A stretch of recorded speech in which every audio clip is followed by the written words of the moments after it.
"She's asleep," the deer said. Through the crack in the doorway, I caught a glimpse of the mouse, snuggled in at Amber's side, piles of blankets and pillows blocking all but the tops of their heads from sight. The healer clicked the door softly shut behind them, and all the light seeping from the room was closed away, left only with the crystals embedded sporadically throughout the palace's walls. I watched the deer leave. Their purple cloak draped their body all the way to the floor. I lingered outside the sick room for a time, staring at the crystal lights until they imprinted upon the backs of my eyelids. Eventually, I could almost pretend they were stars. What had once been a whimsical wish to see the stars again had become an obsession that writhed in my gut. I missed the stars. I missed the stars more with every passing second. I didn't bother concealing my presence as I walked across the palace's battlements. The beaver guards stationed by the turrets watched me with wide eyes as I observed the melee of carriages, each regiment's stamp emblazoned on their sides. The king had called for an emergency meeting, but I didn't see why I needed to be there. Grabbing a rope hanging slack by the gate's open frame, I skidded down the ivory wall, surprising a squadron of hawks. From the sounds of their squawking, I thought there might be a few chicks mixed in with them. I found my way to the tunnels, pitch dark and barely lit with enough light to tell where the street ended and the forge began. No fires lit up any of the workrooms, but as I turned the corner and entered my lizard's personal space, he was there. Lit by the smallest chip of marvelite, the crystal illuminated his face under a hazy blanket of orange. As he fiddled with the golden object in his hands, my shadow teased at the edges of the table. Surprisingly, he didn't startle. Without looking up at me, he gestured to the empty chair across from him. "Sit, if you'd like." I continued to stand, but I backed up to the wall. It sat opposite the hearth and sooty work table, but the surface was still warm. Finally, the lizard peeked up. No drunkenness, no gossipy disdain, not even a slant of fear masked his face. He was plain, empty, sober. "Why did you refuse to give me a sword infused with carpite?" I asked. The lizard's mouth twisted, a hint of scorn shadowing his mouth. "You're saying you still believe what that lion told you, even now?" I stayed silent, and eventually he sighed. "Tangenite has no drawbacks." He whistled a steady exhale. "But carpite does, especially when facing demons. Demons use blue flames more than the other ones. The really hot stuff. Carpite creates a denser shield against glares, sure, but it's useless against heat." "I never noticed anything like that," I said, crossing my arms.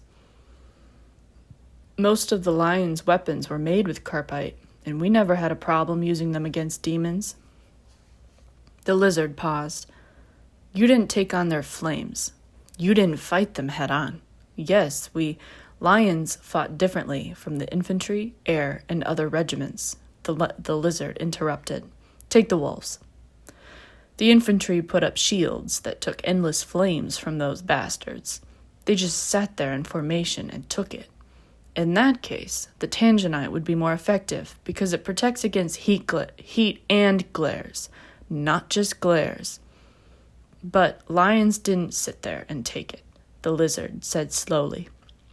"From what I understand, your commander favored a quick finish to a drawn-out battle." I had nothing to say to that. He was right. We were trained to be vicious. We were trained to obliterate an enemy as quickly as possible. No hesitation. "So why did you give me a sword that would crack?" I asked. Instead of answering, he tossed me the golden piece in his hands. I caught it easily, staring down at something that looked like a pair of glasses. No, it was a pair of glasses. It just had decorative embellishments that angled the eye holes up at their corners. Hideous. I've been working on a physical aid, similar to glasses that help people with regular vision problems, the lizard said, but he didn't sound happy about his invention. The problem is, you can see just fine, but when there are sword glares involved, you take much, much longer to recover than average. Nobody likes bright light flashing in their face, but for a soldier it becomes detrimental. These were supposed to aid you on top of a more durable sword. Something in my chest clenched, and that thing that hurt every time I breathed gave a giant stutter. For a moment, I wasn't sure I was breathing, and a weightlessness puddled in my feet. Why are you giving this to me now? At each word, I took another step forward, another step, another step. That tiny marvelite crystal did nothing to light up the shadow I cast across the table. A cocky grin turned the lizard's pudgy face into something like a steamed bun. Are you going to kill me, El? This was a creature that used to fall at my feet, trembling at every vague insinuation and almost threat that I made. This was a creature that hadn't been able to stand up to me, not toe-to-toe, nor even behind my back. This, too, had been nothing but fake. Is there any reason why I shouldn't? I asked, not backing down. If I couldn't scare one lizard, what hope did I have of convincing the king to keep me around? But wait, why try to stick around? It was a no-brainer that the king wouldn't want me near his selected heir. I could look at the mouse and say, hey, I tried, and be done with it. I didn't need to do anything at all. Why had I come to the tunnels again? I heard about the girl. Maybe it's for the best for her not to remember anything, the lizard said instead. You want to kill me? Go ahead. I can't stop you. But your life is about to get so much worse. You really want to kill me? I may be the only person alive who still pities you. To survive in the palace, your girls are going to need someone with pity. My throat almost clenched up, almost refusing to push out my words. They're not my girls. The lizard rolled his eyes. If they're not yours, then why are you still here? My fists clenched. I don't want to be. No. He raised both brows, smoothing out the bun. From somewhere beneath the table, he unearthed the dagger he'd been pointing in my direction from below the table since the moment I'd stepped into his forge. Tossing it to me, he said, There you go. I looked down at the dagger. It had a curve in the middle, creating a lazy S that almost looked more like a Z. I'd had one of these on me when I'd killed Boss. Balancing it on the palm of my hand like I'd never held a weapon before, I looked up at the lizard. He watched me, an inscrutable look on his face. Honestly, El, I'm not sure you're cut out for this, he assessed, leaning back. You know your letters, your numbers, but only enough to get by with reports and supply requests. Your knowledge of Polney's history is abysmal, and you don't have the first clue about nobles and their customs.